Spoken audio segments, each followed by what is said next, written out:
감사하고 또 정말 죄송한데 그렇다고 제가 회개하느냐? 그렇지 않고요. 오늘까지 조금 스트레스 받아주시면 가능하시겠죠? 네, 정말 감사합니다. 오늘은 연결의 완성, 이제 구원과 영화라는 제목으로 말씀을 드릴 텐데요. 우리가 결국 하나님께 연결되어 있을 때에 칭의와 성화, 마지막 영화인데 영화는 사실 우리 중에 그 어느 누구도 경험하지 못한 미래의 것입니다. 따라서 그러면 과연 우리가 앞으로 경험하게 될 하나님 나라는 어떤 원칙으로 이루어지고 어떤 원칙으로 작동될 것인가, 그리고 그 원칙을 우리가 지금 알게 된다면 지금 우리의 세상에서도 그렇게 살아가면 어떨까라는 제안을 드리고자 하는 것입니다. 이제 이 말씀은 다 외우실 수 있으시죠? 에베소 2장 8절 말씀이 그저께, 어저께, 그리고 오늘까지 이어집니다.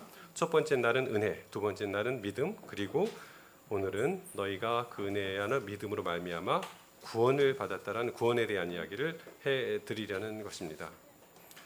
그래서 우리가 이 구원은 현재에도 우리가 이 구원을 이루어가지만 미래에 대한 희망인 것인데요. 하나님 나라는 과연 어떤 나라인가 보겠습니다.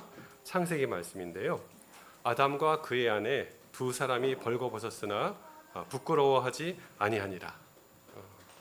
이것이 바로 하나님 나라입니다. 그 어느 것도 부끄럽지 않고 자연스럽고 편안한 것.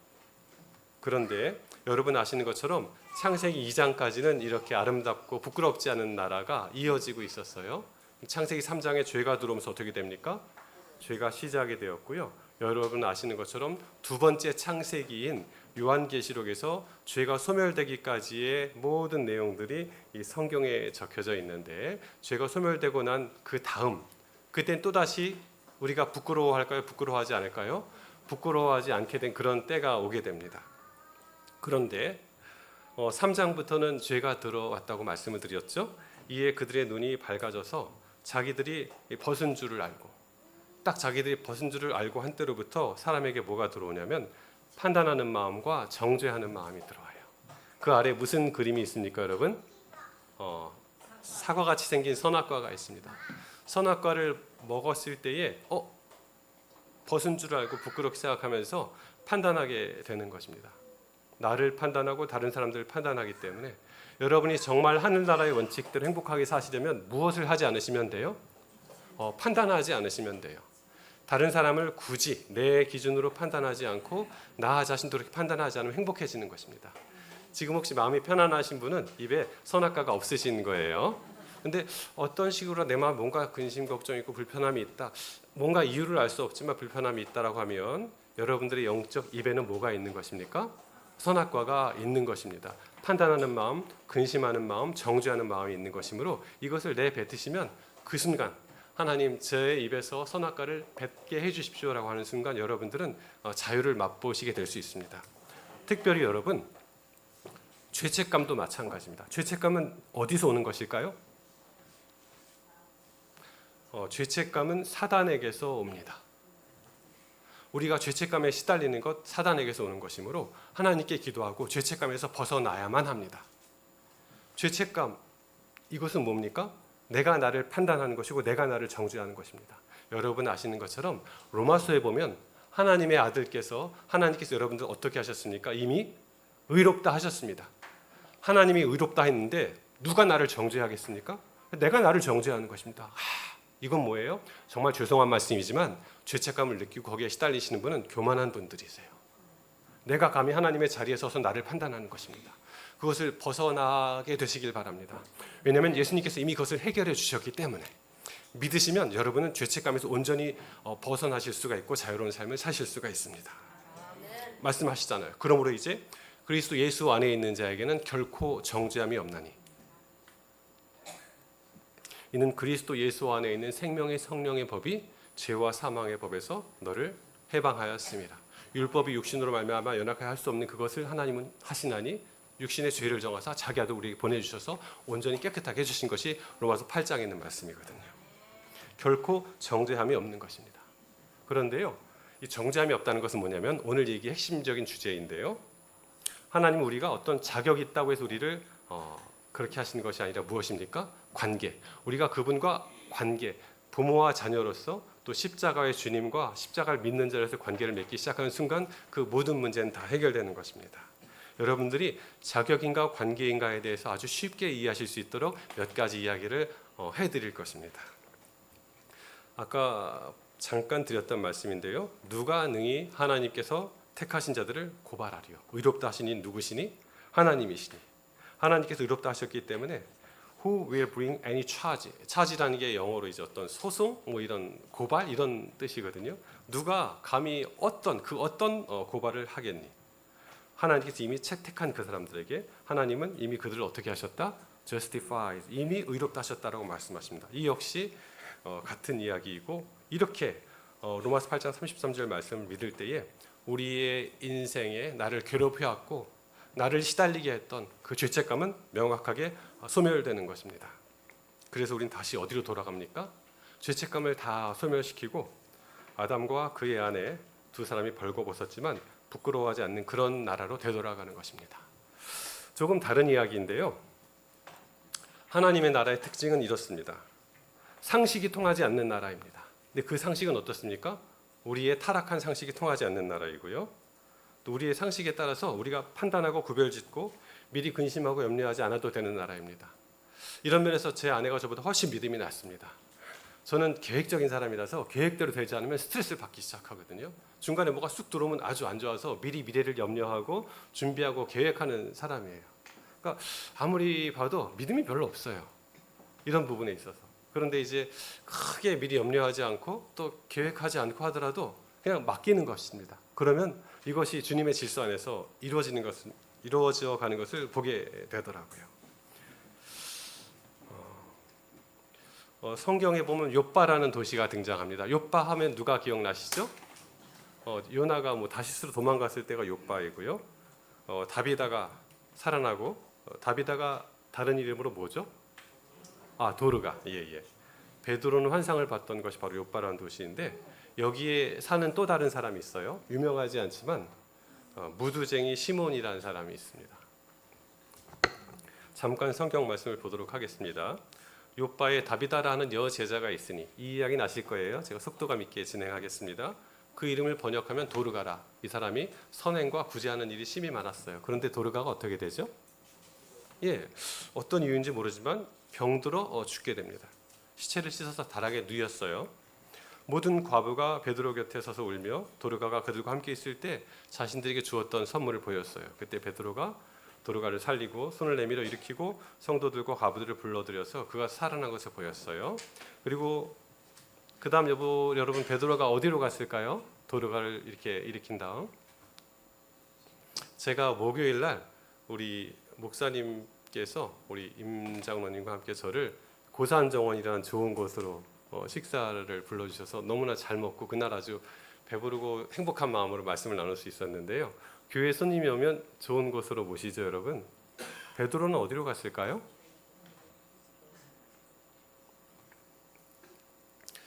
베드로가 욥바에 여러 날 있어 시몬이라는 무두장이의 집에서 머무니라. 무두장이가 뭐죠? 잠깐 설명드릴게요. 무두장이는 짐승의 날 가죽에서 털과 기름을 뽑아서 가죽을 부드럽게 만드는 일을 직업으로 하는 사람이므로 그의 집에는 언제나 짐승들의 사체가 있고 피냄새가 나고 더러운 곳이 바로 무두장이의 집입니다. 과거 이스라엘에서는 남자들은 여자에게 이혼할 수 있는 권리를 주장할 수 있었지만 여자는 남자에게 이혼을 요구할 수 있는 권리가 있었을까요? 없었을까요? 없었어요. 유일하게 이스라엘 율법상 딱 하나 예외가 있습니다. 무엇일까요? 내가 이 남자의 직업이 이런 줄 모르고 결혼했는데 이 남자의 직업이 이거야. 그럼 이혼을 요구할 수 있는 권리가 있어요. 그것이 무엇일까요? 무두장이에요. 우리나라의 백정보다도 훨씬 더 천한 직업이고 사람들에게는 정말 상종조차 하지 않는 그런 사회적 지위를 가지고 있었을 뿐 아니라 실제 그의 집에서도 아까 말씀드린 것처럼 피냄새가 나고 전혀 깨끗하지 않은 짐승들의 사체가 널리는 바로 그런 곳이에요. 베드로가 어디로 갔어요? 그 집으로 갔어요. 이것은 두 가지를 말합니다. 이 베드로가 복음 안에서 전혀 사람들을 어떤 자격이나 이것으로 바라보는 것이 아니라 그가 정말 복음을 받아들이냐의 그의 관계로 보는 것이기도 하지만 이 무두장의 입장에서는 어때요? 우리 같으면 어땠을까요? 아담과 그의 아내 두 사람이 벌거벗었으나 부끄러워하지 아니하니라. 여기서의 어떤 주인공은 달리 얘기할 수 있어요. 무두장이 시몬은 사람들이 자기가 이렇게 정말 위대한 도르가를 살렸던 베드로를 자신의 집으로 모신다 할지라도 누가 무슨 뒤에서 무슨 얘기한다든지 뭐 이렇게 뒷얘기하는 거 전혀 두려워하지 않는 사람, 판단하지 않고 정죄하지 않고 그는 죄책감도 없었던, 뭐 여기서 충분히 해방된 그런 사람입니다. 하나님의 나라는 이렇게 우리가 무언가를 판단하는 것이 아니라 하나님께서 그와 어떤 관계를 맺느냐에 따라서 달라지는 것이죠. 우리 잠시 영상 하나 보실 테인데요. 한 아이가 학교에 다니고 있었는데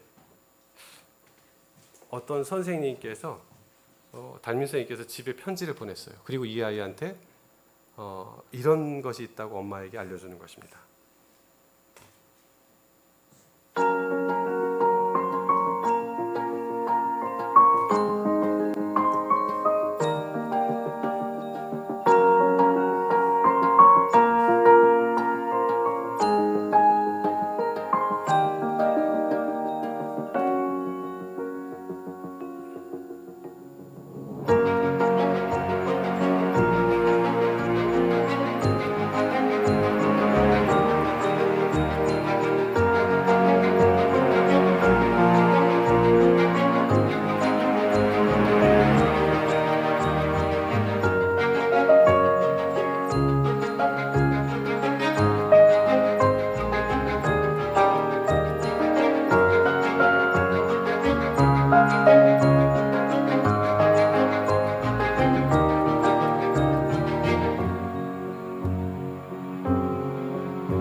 여러분 보셨죠?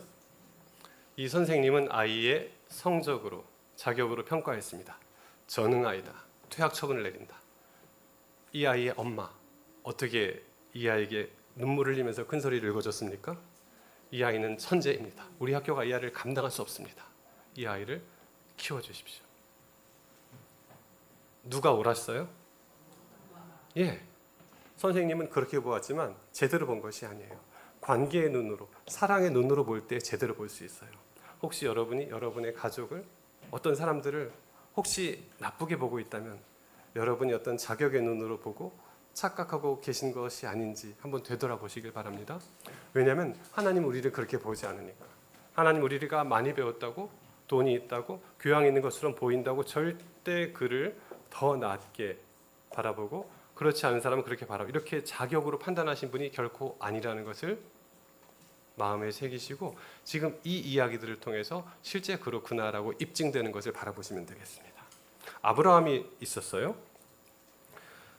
아브라함이 네게브 땅으로 옮겨가서 가데스와 술 사이 그랄, 여기가 그랄인데 여러분 오른쪽에 뭐가 있죠? 소돔과 고모라가 있습니다. 아마 추측하기로는 이 직전에 소돔과 고모라 성이 불에 탔을 그때예요. 그러니까 여러분 아시는 것처럼 최근에 우리나라도 이제 경북 산불이 났고 지금은 다 꺼졌지만 그쪽 지역이 어떻게 되어 있어요? 지금도 초토화되어 있고 아주 안 좋죠. 어려울 겁니다. 근데 소돔과 고모라가 그렇게 막 온 도시가 다 전체가 불타버렸으니 살기 어려웠겠죠. 그랄 땅으로 갑니다.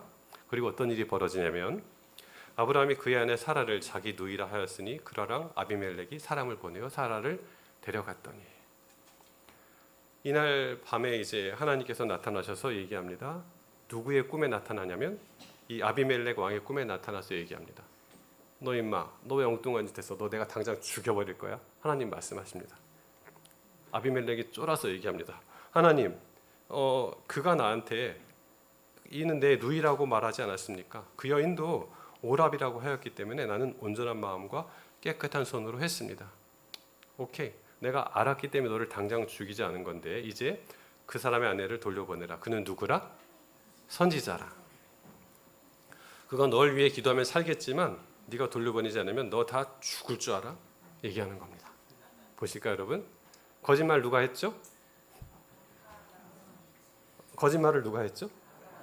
아브라함 또 사라. 예. 근데 누가 혼나요? 아비멜렉이 혼나요. 하나님께 두 사람의 차이는 뭡니까? 아브라함은 내 선지자고 내 자녀야. 아비멜렉은 상관 있어요, 없어요? 상관없어요. 하나님은 편파적인 분이세요, 여러분. 그분의 자녀를 챙기는 분이시고 관계로 그들과의 모든 것들을 이끌어 나가시는 분이세요. 그래서 아비멜렉이 얘기합니다. 내가 무슨 죄를 너한테 범하였기에 네가 이렇게 했니? 네가 잘못된 일을 했다.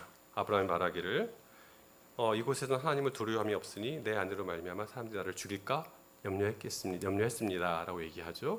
제가 세 번째 날 정도 말씀드렸을 거예요. 가급적 뭘 쓰지 말자, 꼼수를 쓰지 말자, 잔머리 쓰지 말자, 잔꾀 쓰지 말자. 성령님의 사람은 절대 잔머리, 잔꾀 쓰지 않거든요. 그런데 여러분은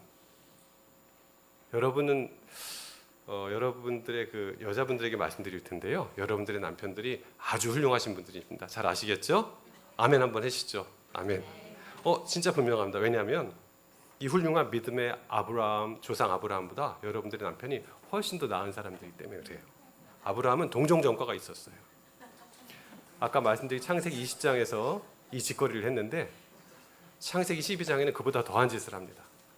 양아치라고 그랬는데 충분히 양아치라는 말을 들만해요. 믿음의 조상께서. 이 사람은 my life, 내 생명을 지키려고 my wife, 내 아내를 버렸던 그런 사람이에요. 혹시 남편이 자기를 2번이나 다른 남자에게 넘긴다고 하면 그래도 믿고 따를 분 계세요? 솔직히 얘기해 보세요. 없으시죠? 예, 사라는 그만큼 믿음이 위대한 사람이에요. 우리 집사람들 전혀 별로 그렇게 쉽지 않을 것 같아요. 볼까요? 창세기 12장 보겠습니다. 그가 애굽에 이르렀을 때에 아내 사레에게 말하기를 내가 알기에 그대는 아리따운 여인이다. 그래서 his wife 사라를 얘기하는 것입니다. 애굽 사람 볼 때에 이는 그의 아내라 해서 나는 죽이고 그대는 살릴 것이니까 원하건대 내 누이라 하라. 그러면 내가 그대로 말미암아 안전하고 내 목숨이 보존될 거야 라고 얘기합니다. 자기 생명, my life를 어찌하든지 지키려고 와이프를 팔아먹은 남자가 누구다? 아브라함. 네, 남편분 이제 집에 가서 큰 소리 치셔도 됩니다. 정말로요. 아내가 뭐라 하거든 그래서 내가 아브라함보다 낫지 않아? 라고 하면 예, 성경에 기초한 것이기 때문에 사모님들이 별 얘기하기 쉽지 않으실 거예요. 네, 감사합니다. 이제 바로의 고관들도 정말 예쁜 거예요, 사라가. 그러니까 그를 드렸어요. 그리고 이에 바로가 그로 말미암아 아브라함을 후대함으로 아브라함이 양과 소와 노비와 암수 나귀와 낙타를 이건 너무한 거 아닙니까, 여러분? 그렇죠. 부인 팔아넘겨서 뭘 받았어요? 정말 이 아브라함 이런 사람입니다. 그런데 하나님은 어떠세요? 누가 거짓말을 했죠? 또 여기서? 예, 바로는 거짓말을 했어요? 하지 않았어요? 자, 근데요, 여쭤볼게요. 여러분 정답 아시겠지만 누가 혼날까요? 어떻게 하셨어요? 성경적으로 보겠습니다. 여호와께서 아브라함의 아내 사레의 일로 바로와 그 집에 큰 재앙을 내리신지라. 하나님은 이런 분이세요. 우리도 이렇게 해야 된다는 뜻을 알려주고 있습니다. 우리가 겉으로 보여지는 여러 가지 것들, 누가 노력하고 성실하고 중요하죠. 중요한 가치이지만 주님께서는 반드시 그것으로만 평가하시지 않는 거예요. 그러니까 우리가 마음속에 자유로울 수 있어요, 여러분. 하나님께서 늘 성실하고 올바르고 이런 사람만 원한다고 그러면 우리가 긴장돼서 어떻게 살아가겠어요? 그러나 우리가 그 말씀대로 요한복음 1장 14절 말씀처럼 우리가 그분의 자녀가 될 수 있는 영접하는 자, 곧 그 이름을 믿는 자들에게는 하나님의 자녀가 되는 권세, right를 주셨으니입니다. 영접하는 자입니다. 성실히 일하는 자, 11조를 잘 내는 자, 교회 장로인 사람, 6일 동안 전도에 한 번도 안 빠진 사람 훌륭하지만 그것이 조건이 아닌 것이고 무엇이요? 영접하는 자, 곧 그 이름을 믿는 자만 하나님의 자녀가 되는 것이므로 우리가 더 이상 자격으로 판단하지 않고 무엇으로 판단한다? 관계로 판단하면 되는 것입니다. 우리 모두가 누굽니까? 하나님의 자녀요, 내 형제이기 때문에 이 관계가 이미 우리 형성되어 있기 때문에 더 이상 누가 누구를 판단하고 정죄하고 나 자신조차도 죄책감을 가지면서 거기에 시달릴 필요가 없다라고 성경은 명확히 얘기하고 있습니다. 역시 동일한 결론에 이르릅니다. 여호와께서 바로에게 재앙을 내리시고 바로가 말합니다. 어찌 그를 네 아내라고 내게 말하지 않았느냐? 데려가라 얘기합니다. 자격인가 관계인가 이제 여러분들 충분히 이 답을 맞추실 수 있을 거예요. 아브라함과 아비멜렉. 자격은 아비멜렉에게 있었지만 주님은 관계를 중시 여기시고 아브라함을 살리십니다. 자격은 바로에게 있었지만 주님은 아브라함에게 축복을 내리시고 그의 편을 들어주십니다. 여러분 누가복음 15장 말씀 보셨던 기억이 있을 거예요. 자격은 누구에게 있었습니까? 큰 아들에게 있었습니다. 내가 여러 해 동안 아버지를 섬기고 단 한 번도 명을 어긴 적이 없다. 성실이 됐다. 모든 역할을 다 수행했다. 주님께서 뭐라고 말씀하세요? 누굽니까? 아버지 품에 안긴 작은 아들. 주님은 그렇게 오로지 자격이 아닌 관계로 우리를 바라보십니다. 과연 그런지 안 그런지 동물들의 세계를 보겠습니다. 이 오리들이 쫙 움직이는데 엄마를 따라 잘 가야 되는데 약간 바보 같은 오리가 있어요. 이것을 오리가 어떻게 처리하는지를 보면 여러분들 하나님의 처리 방법을 아실 수 있을 거예요. Mama, what are you doing? And oh no! Mama!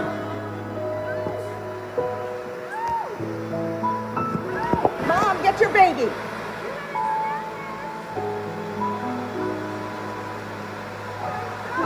Go ahead, Mama. Go on. Get your baby. Get your baby, Mama. There you go. Oh my God! Mama! At least she went after it. I was scared she wasn't going to. Oh, the mouse.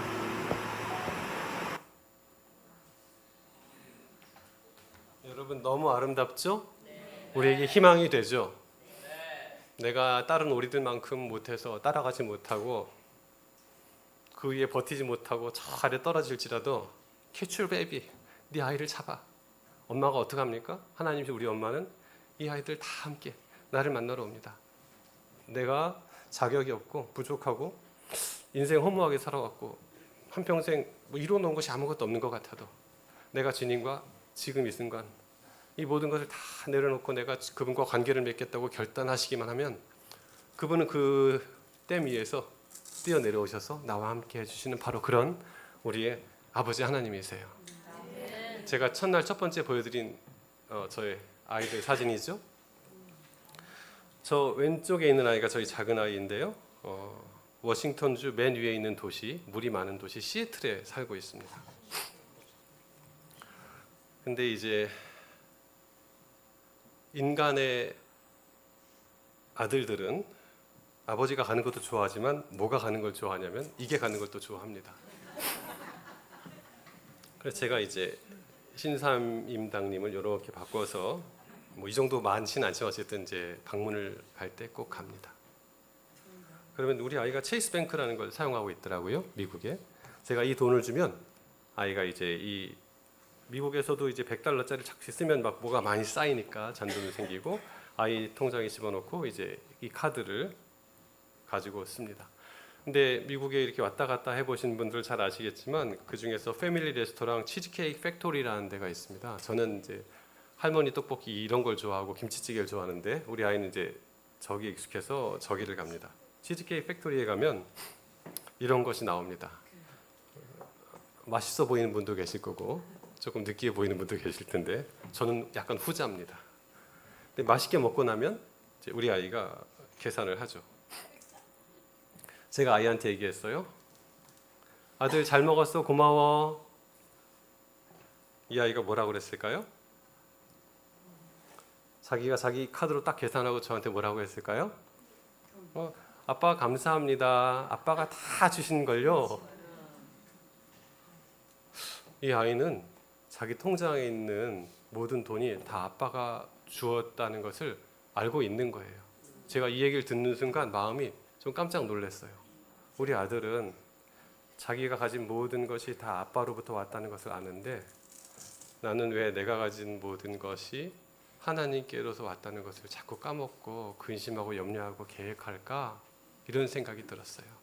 나는 왜 자꾸 자격에 집중하고 내 마음이 그렇게 가는 거지? 내 통장에 돈 좀 더 있고 좀 이렇게 안정된 삶을 자꾸 원하는 거지? 그분이 내 아버지시면 이런 염려는 나한테 필요 없는 염려인데 우리가 평생 살아가면서 여러분 늘 세상의 상식이 우리한테 얘기할 거예요. 미리 준비해라. 이것이 옳다. 이것이 합리적이다. 이것이 상식이다. 아까 보셨던 것처럼 그 상식은 우리의 타락한 상식이 말해주는 것입니다. 우리 목사님들 같은 경우에 여러분, 목사님들은 아주 원래 뛰어난 분들이시고 훨씬 더 많은 돈을 버실 수 있는 능력이 있으신 분들인데도 불구하고 훨씬 바보 같은 일을 하시는 거죠. 돈 조금 주고 힘들고. 사모님들도 얼마나 힘드세요. 다 잘 아시잖아요. 제가 이렇게 말씀 준비해 보면 목사님들한테 존경심이 너무너무 많이 들어요. 야, 이 말씀 준비를 어떻게 저렇게 평생 하실까? 아시겠지만 저는 정말 짜장면 같이 여러분들 잠시 이렇게 새로운 분야를 말씀드리지만 여러분 아시는 것처럼 짜장면을 3일, 4일 계속 연달아 한 달 동안 먹는다고 그러면 맛있을까 맛없을까요? 물려가지고 미쳐버리죠. 엄마 밥이 최고입니다. 그렇죠? 우리 목사님이 엄마 밥을 여러분들한테 새롭게 주신다고 너무 애를 많이 쓰시거든요. 근데 이분이 전혀 상식과 다른 결단을 하시는 것이 우리 교회의 목회자분들이세요. 그러니까 우리가 이분들의 마음을 좀 잘 헤아려주면 서로 간에 더욱더 좋을 것 같은데 저는 그랬어요. 정말 자격인가 관계인가 내 아이가 부족해요. 이웃집 아이는 훌륭하고 뭐 공부도 잘하고 성실하고 그래요. 여러분 이럴 때에 여러분이 혹시 만약에 나중에 이제 돌아가시게 되면 내 유산을 누구에게 줍니까? 잘난 아이에게 줘야지 훨씬 더 운용도 잘하고 사회도 유익하겠죠. 그죠? 그렇지만 실제로 누구한테 줘요? 부족하지만 내 자녀에게 줍니다. 왜요? 자격이 없어도 내 자녀니까. 하나님은 바로 이렇습니다.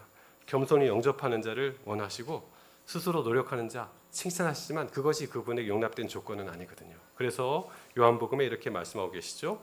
영접하는 자 곧 그 이름을 믿는 자들에게는 하나님의 자녀가 되는 권세를 주셨으니. 과연 하나님이 그러한가? 이것은 예수님께서 직접 우리에게 말씀해 주셨는데 한번 보도록 하겠습니다. 보소서, 우리가 모든 것을 버리고 주를 따랐나이다.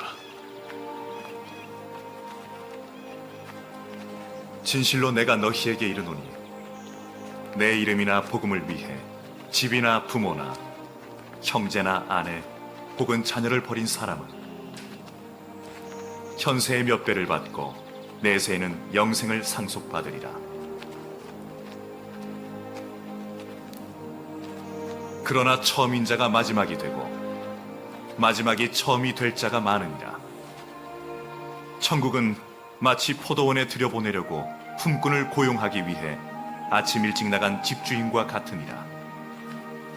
그가 하루 1데나리온씩 주기로 품꾼들과 약속하여 포도원에 들여보내고 또 3시쯤 나가보니 시장에 놀면서 서 있는 다른 이들을 발견하고 이르되 너희도 포도원에 들어가라. 내가 너희에게 무엇이든 정당하게 주리라 하니 그들이 가니라.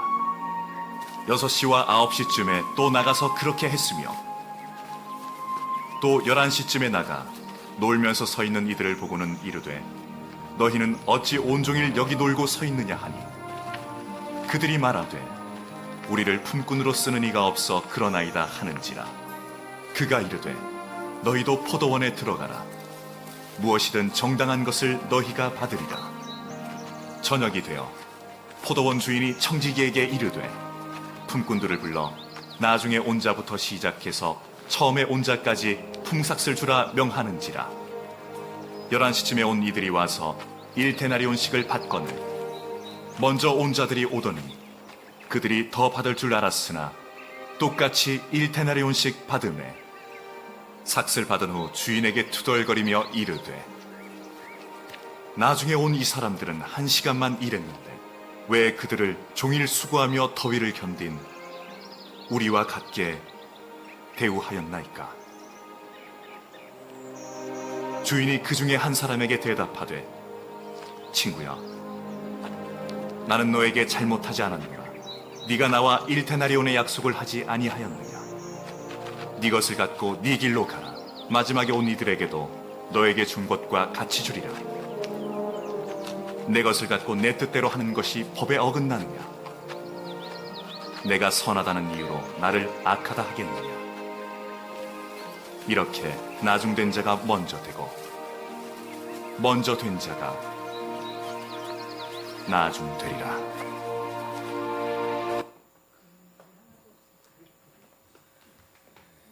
여러분 하나님의 나라를 완전히 이해하셨죠? 설명드리겠습니다. 천국은 마치 품꾼을 얻어 포도원에 들여보내려고 나간 집주인인데요. 품꾼은 hire workers에서 노예보다도 못한 사람들입니다. 노예는 어때요, 여러분? 먹을 것이 보장되어 있습니까? 누가 먹여줍니까? 집주인이 먹여줍니다. 하루 벌어서 하루 먹고 사는 사람들은 그 일자리가 보장되어 있지 않기 때문에 매일매일 불안한 사람들입니다. 근데 주님께서 어떻게 하셨어요? 약속하셨어요. 하루 한 데나리온씩 주기로 약속하셨어요. 대한민국에서 가장 이른 시간부터 붐비는 서울에 전철역이 있는데 그 전철역의 이름은 남구로역입니다. 남구로역에는 일거리를 구하려는 노동자들도 하루 품삯을 위해서 모여있는 노동자들도 가득 차요. 몇 시부터 그럴까요? 새벽 4시부터 그렇습니다. 한 끼 하루 이것을 위해서 이 말합니다. 나는 오늘까지 열 하루 한 번도 못 나갔어요. 집세는 줘야 하고 보일러, 가스비 다 나가야 해요. 그러니까 얼마나 행복했겠어요? 하루 한 데나리온씩 약속받은 이 사람이. 데나리온은 이제 노동자의 1인을 품삯입니다. 그리고 아사리온은 16분의 1 데나리온이에요.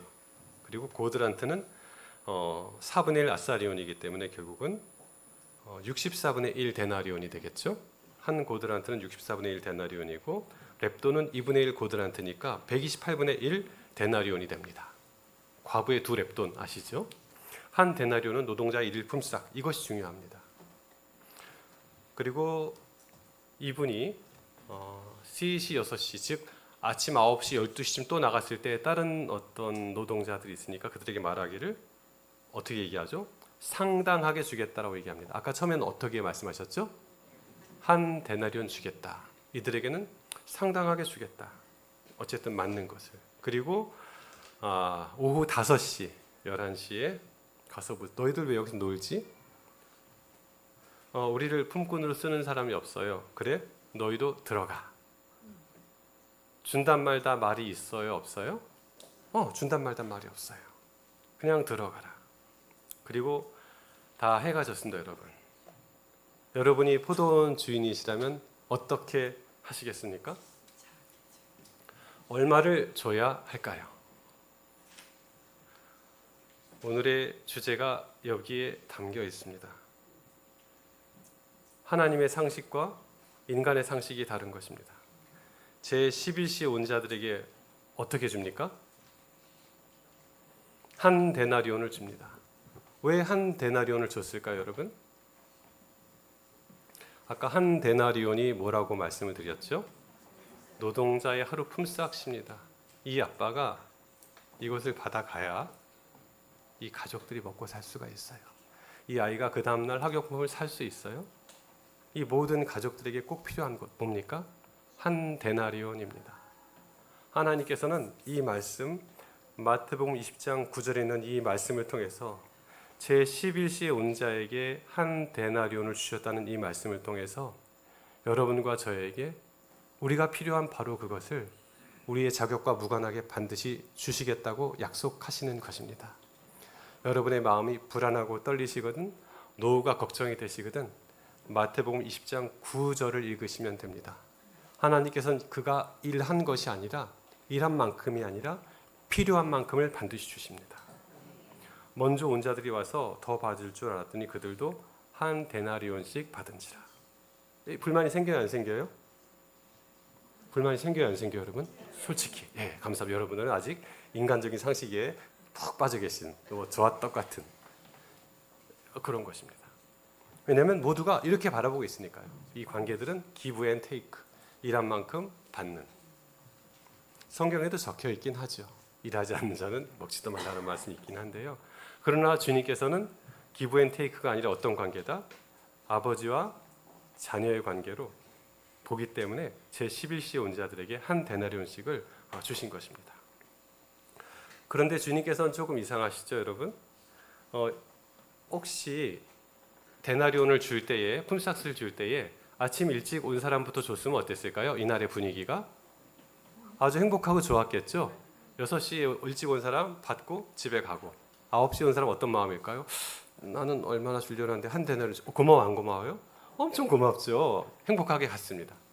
낮 12시에 온 사람은 그럼 나는 얼마나 줄까 했는데 얼마를 받아요? 한 데나리온을 받아요. 이분은 더 감사한 마음으로 갔어요. 오후 3시에 온 사람 마음이 어땠을까요? 이렇게 해피엔딩으로 끝날 것인데 주님이 어떻게 말씀하셨죠? 보겠습니다. 저물매 포도원 주인이 청지기에 이르되 품꾼들을 불러 누구부터? 나중 온 자부터. 주님 조금 이렇게 하신 이유는 하나님 나라의 원칙이 과연 무엇인지를 대비해서 우리에게 명확히 알려주시려고 하시기 때문입니다. 나중 온 자들이 말하죠. 아까 보셨죠? 나중 온 이 사람들은 1시간밖에 일하지 않은 이 5시 온 사람들에게 종일 수고하며 더위를 견딘 나, 아침 일찍 온 나와 같게 하셨습니다. 왜 은혜를 베푸십니까? 라고 화를 내는 것입니다. 화를 낼만 합니까? 예, 인간적으로 화를 낼만 합니다. 그러나 이것이 하나님의 원칙이 아닌 것이죠. 여러분 어떤 마음이 드세요?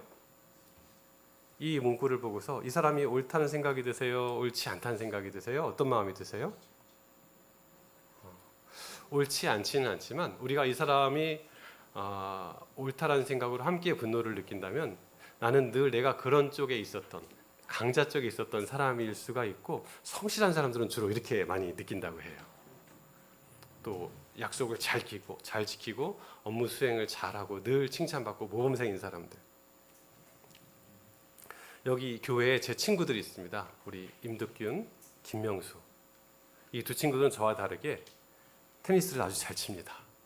그래서 가끔 테니스를 치면 이 친구들이 저랑 쳐줄까요? 안 쳐줄까요? 함께 쳐줍니다. 근데 이 친구들은 모르지만 제 마음속에 무슨 마음이 있어요? 고마움이 있어요. 얘들이 나랑 치면 별로 재미없을 텐데 쳐주는구나 이런 고마움이 있어요. 근데 이렇게 고마움을 받은 제가 가끔 코트에 저보다 못한 사람이 올까요? 옵니다. 그럼 제가 이 사람이랑 치는데 별로 실력이 안 될 텐데 하고 딱 하고 이 사람 우리 친구 명수랑 우리 뒷균이랑만 치면서 이렇게 즐겁게 하려고 하면 이게 은혜를 아는 자일까요? 모르는 자일까요? 모르는 자인데 대부분 우리가 그렇게 살려고 하는 것 같아요. 골프 칠 때도 그런 얘기가 있더라고요. 자기랑 잘 치는 사람하고만 치라고. 그러니까 거기에 댓글 달리기를 아니 그러면 다 잘 치는 사람하고만 치려고 하면 대체 이 게임이 되겠느냐는 말이 있는 거죠. 다 서로 자기 유익을 위해서만. 그런 것처럼 이 사람도 얘기하는 거죠. 왜 은혜를 베푸는가라고 이렇게 불만을 가진 사람은 성실한 사람, 자기가 뭔가 자격을 갖춘 사람이에요. 이 자격을 갖춘 사람은 어떻게 될까요? 또 보겠습니다. 이게 누구냐면 바로 이 아들이죠. 성경에 나와 있는 여러분, 일하지 아니하여 거늘이라고 끝나는 이 거늘이라는 점이어가 붙은 곳이 몇 군데 없는데 이곳과 이것이에요. 탕자의 비유에 나오는 것이죠.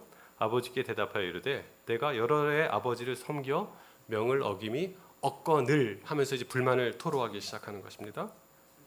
이 큰아들이 얘기하기를 그러면서 내게는 염소 새끼라도 주어서 나와 내 벗으로 즐기게 하신 지 없었습니다. 대체 왜 둘째 아들에게 은혜를 베푸십니까? 일한 대로 계산하면 되지라고 말을 합니다. 여러분께서 이 핵심을 보셔야 되는데 이 핵심에는 이런 뜻입니다. 일한 대로 계산하면 됩니다, 아버지.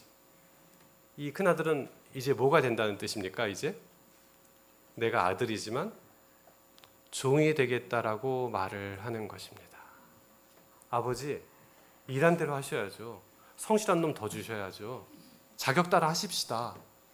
이건 누구예요? 아버지와 자녀의 관계입니까? 주인과 종의 관계입니까? 주인과 종의 관계입니다. 이 말이 다 맞는 것 같지만 그 본질을 꿰뚫어 보면 이 아들은 자기에게 주어진 아들로서의 관계를 버리고 스스로 종이 되겠다고 하는 것이죠.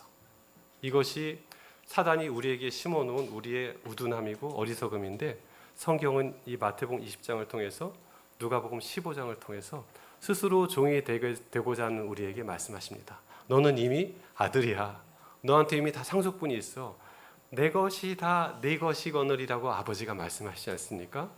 우리가 이런 삶을 살아가게 되시길 바랍니다. 이것이 바로 하나님 나라의 원칙인 것입니다. 그래서 정말 평생 쓰레기 같은 인생을 살았던 그 강도가 이렇게 얘기합니다. 이르되 예수여 당신의 나라에 임하실 때에 나를 기억하소서라고 얘기합니다. 그때 주님께서 답변해 주십니다. 예수께서 이르시되 내가 진실로 내게 이르노니 오늘 네가 나와 함께 낙원에 있으리라라고 축복하십니다. 혹시 지금 누군가와 불화를 겪고 있다면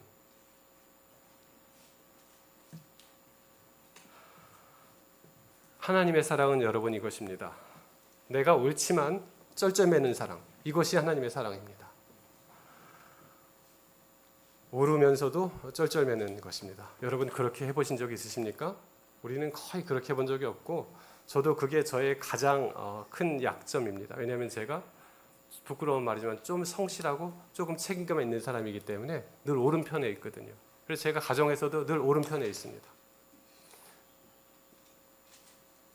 절약하고 뭐 이런 모든 원칙적인 모든 것들. 그러니까 큰 소리를 치고 당당합니다. 이것이 옳습니까? 하나님 나라에서는 그것이 옳지 않은 것입니다. 하나님은 그분이 옳지만 쩔쩔매십니다. 성경에 계속 그렇게 나와 있어요.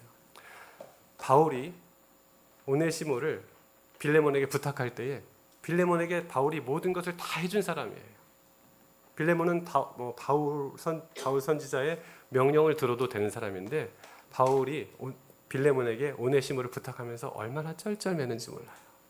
너 너무 훌륭하고 너 그런데 너가 이거 하나만 좀 부탁을 들어줄래?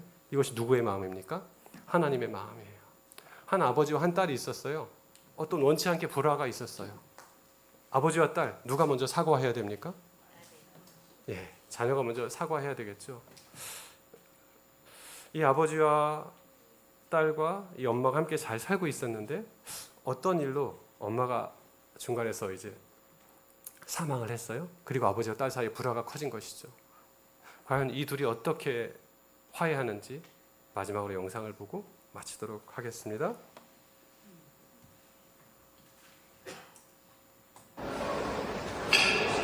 皆様、お話に花の咲いているところではございますが、ここで新婦のお父様、山中康弘様より新婦レナ様へメッセージがございます。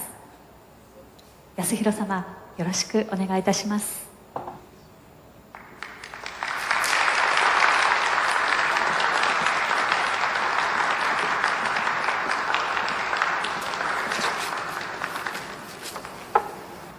父さんピアノ弾けるんだ。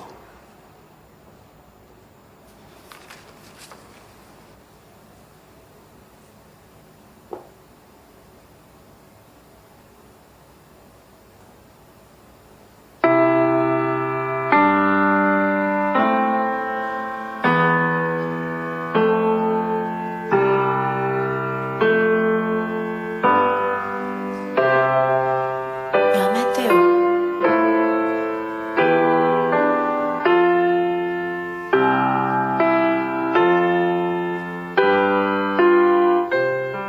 やめてよ。その曲なんで？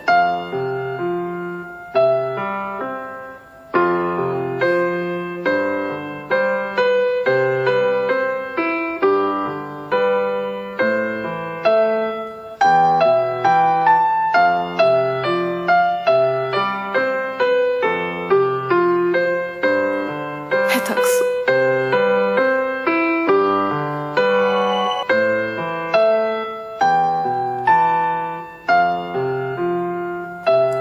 そこはもっと優しく。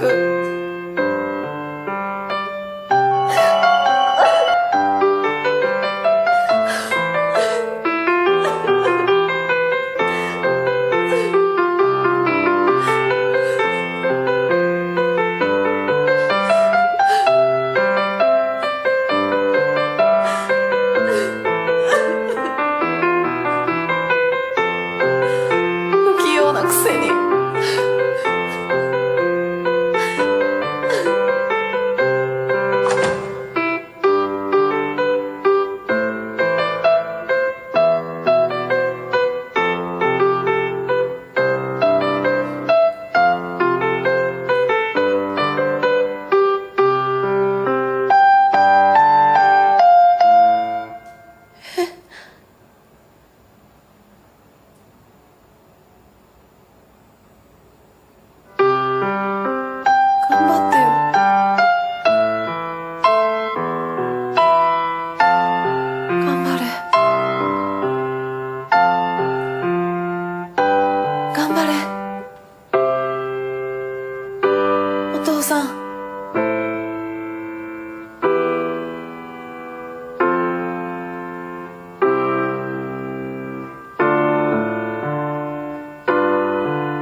아버지는 딸과 화해하기 위해서 뭘 배웠습니까?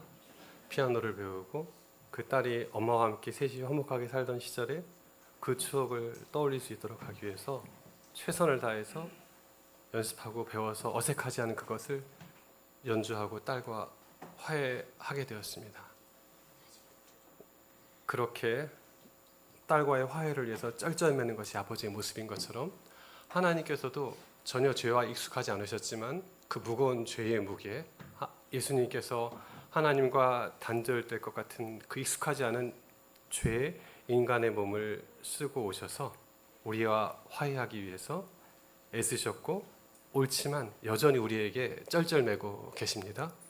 이 하나님의 사랑이 저 여러분의 마음 가운데 함께 임해져서 오늘도 우리와 화해하기를 원하시고 그분이 우리를 자격으로 평가하는 것이 아니라 오로지 관계로 우리를 사랑하시고 용납하신다는 복음을 우리에게 던져주고 계십니다. 그 하나님의 복음의 원칙이 우리의 삶에 녹아들어서 우리도 다른 사람들에게 그렇게 살아갈 수 있게 되기를 하나님은 그냥 조용히 희망하고 계세요. 그 아름다운 아버지의 희망과 꿈을 이루어드리는 저와 여러분 되기를 간절히 바라면서 말씀 마치겠습니다.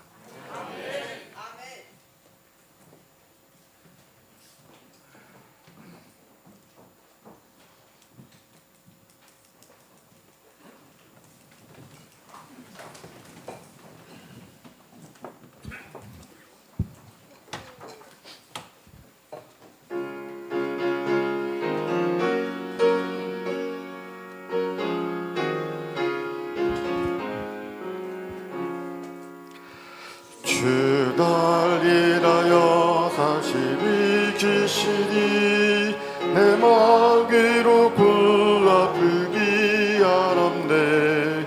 주의 그랑에 파묻히리 보는 주가 사랑으로 건져내셨네. 이지를 속에서 날 건져 큰 방 속에 서게 하시 주 내 입에 또 찬소 주시니 주께 영광 할렐루야. 주 날 드시어 반석을 세우리 주의 곁에 서준들이 서겠네. 주를 붙들며 위협지 않으니 그의 은혜로서 승리하겠네. 이치를 속에서 날 건져 큰 방 속에 서게 하시 주 내 입에 또 찬송 주시니 주께 영광 할렐루야.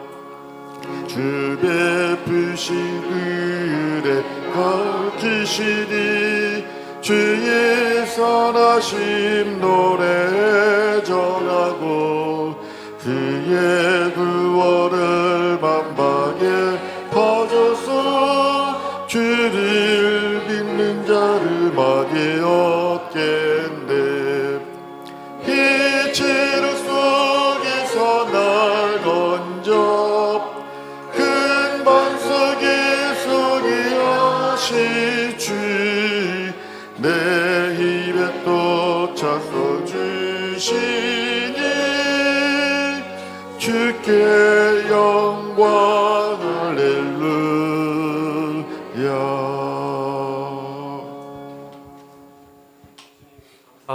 죄송합니다.